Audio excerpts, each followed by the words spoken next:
नागपूरमध्ये गो गॅस पाठोपाठ prime fuel कंपनीचे एलपीजी पंप देखील आता बंद पडले। रिक्षामध्ये भरणारा एलपीजी गॅस 135 रुपयांवर पोहोचलाय। कोल्हापूर शहरामध्ये एलपीजी गॅसचे प्रमुख पंप देखील बंद झाले आहेत। रत्नागिरीमध्ये अनेक भागात डिझेल दरवाढ झाली असून तुटवड्यामुळे मासेमारी देखील ठप्प झाली आहे। रत्नागिरीमध्ये मिरकरवाडा, नाटे, आंबोळगड या ठिकाणी मासेमारी ठप्प झाली आहे। नागपुरात गो गॅस पाठोपाठ प्राईम फ्युएल कंपनीचे पंपही बंद झाले। एलपीजी गॅसचा पुरवठा होत नसल्याने पंप बंद झाले। गेल्या 12 दिवसापासून प्राईम फ्यू एलपीजी पंप बंद आहेत। एलपीजी पंप बंद असल्याने शहरातील रिक्षा चालकांना मोठा फटका बसलाय। गो गॅस पाठोपाठ नागपुरातील प्राईम फ्युएल कंपनीचे एलपीजी पंप सुद्धा बंद झालेले आहे। आपण हे दृश्य या ठिकाणी बघू शकतो।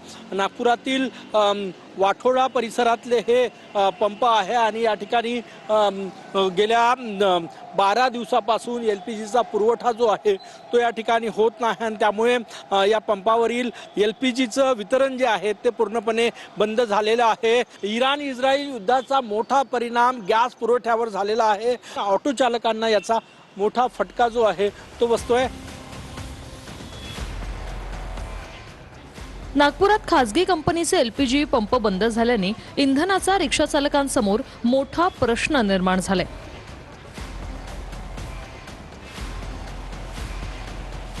₹55वरून वाहनात भरणारा ऑटो एलपीजी 135 रुपयांवर पोहोचलाय। तर काय परिणाम झाला? गॅस मिळते का तुम्हाला? गॅस कुठं पंप बंद आहे, कुठं भेटते 140चा भाव आहे।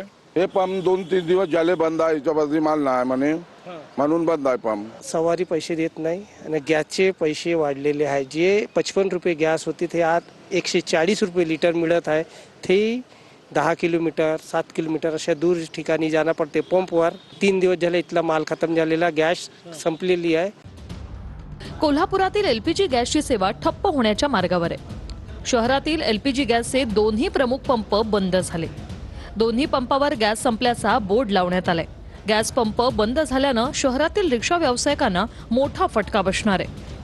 युद्धजन्य परिस्थितीमुळे एलपीजी गॅसच्या पुरवठ्यावर मोठा परिणाम झालेला आहे। कोल्हापुरातील एलपीजीचा पुरवठा जवळपास ठप्प होण्याच्या मार्गावर आहे। कारण कोल्हापुरात जे काही 2 प्रमुख एलपीजीचे पंप आहेत ते आता बंद अवस्थेमध्ये बघायला मिळत आहेत। पुढचे 3 ते 4 दिवस हा पंप सुरू होणार नाही अशा पद्धतीची माहिती इथल्या व्यवस्थापनाकडून दिली जाते आणि त्यामुळे एकूणच आपण बघतोय कोल्हापूर शहरातील विशेषतः रिक्षा चालकांना या सगळ्याचा मोठा फटका आता पुढच्या 3 ते 4 दिवसामध्ये बसणार आहे। रत्नागिरीतील डिझेल दरवाढ आणि तुटवड्यामुळे मासेमारी ठप्प झाली। मच्छीमारांना दिल्या जाणाऱ्या सवलतीच्या डिझेलच्या दरात 23 रुपये विक्रमी वाढ झाली। मच्छीमारांसाठी दिल्या जाणाऱ्या डिझेलची किंमत 92 रुपयांवरून आता 115 रुपयांवर पोहोचली। रत्नागिरीत मिरकरवाडा, नाटे, आंबोळगड, भाटे, हर्णे, गुहागर, पूर्णगडमधील मासेमारी ठप्प झाली आहे।